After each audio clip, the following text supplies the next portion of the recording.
Glenn Weiner. Welcome to the Valder Beebe Show live in Dallas, Texas. I'm having a fabulous day, and it just got better with you. How are you? I'm doing well. Thank you so much. I want my audience to know that Glenn Weiner, he's the Executive Director of Coalition to Empower Our Future. Glenn, you know, there's some concern over youth mental health. This is what you and I will talk about. I understand you know about some new research that tell us about how parents and voters view the mental health of youth. Yep. So the Coalition to Empower Our Future recently conducted research.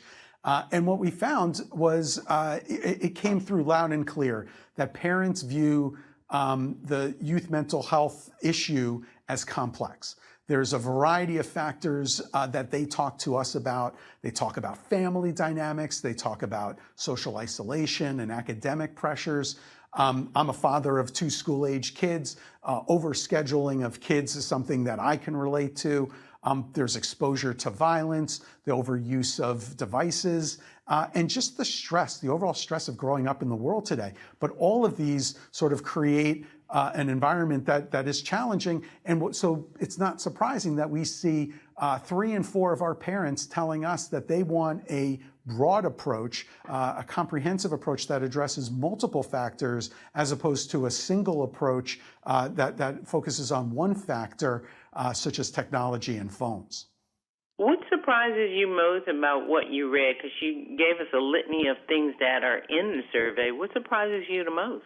Yeah, I mean, it was very interesting to see the sort of broad-based concern across the board that parents expressed about the potential for unintended consequences of a more narrow approach. 75% of our parents said that they were concerned that there would be unintended consequences because they understand that we need to have sort of media literacy and other approaches that help kids use technology responsibly and appropriately instead of restricting their use where they could go to spaces that are less visible and not have the tools to be able to use technology in an effective way.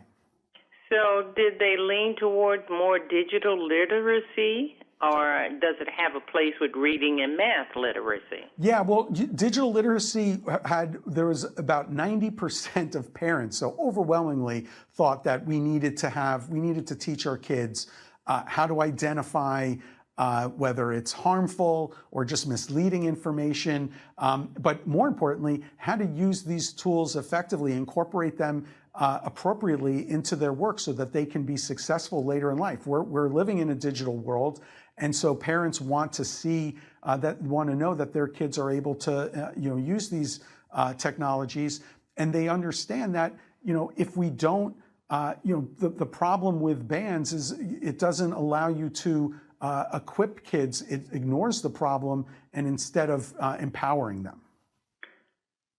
How can the parents build healthier habits, digital habits, but allow them to be a part of the digital world then?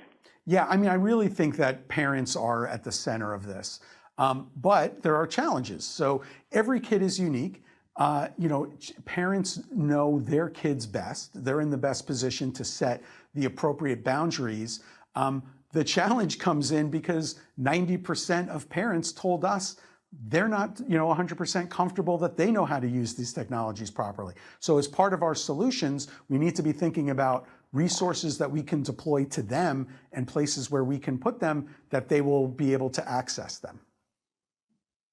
Your overall take on the survey, what do you surmise that the survey can accomplish but won't accomplish?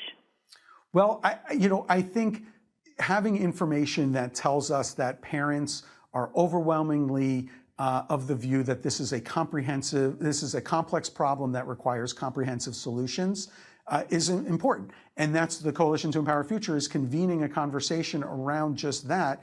But the narrow focus is something that is part of our conversation now. And so we need to broaden the aperture. We need to have a variety of different ways that we're tackling this that take into account all the different factors that parents are telling us are part of the youth mental health challenge that kids are facing today.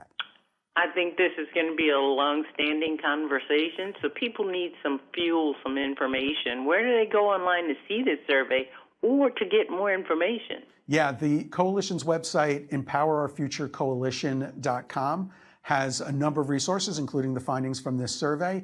And it also has an opportunity for people who are interested in continuing the conversation to engage in dialogue on this topic. So definitely encourage people to check it out. Glenn, this has been interesting, and I know people will continue to talk about it as the children come of age in this digital world. I will be watching very closely. Thank God my kids are older. That's all I got to say. Well, good luck to them as well, though. Have a good morning. Take care. Thank you.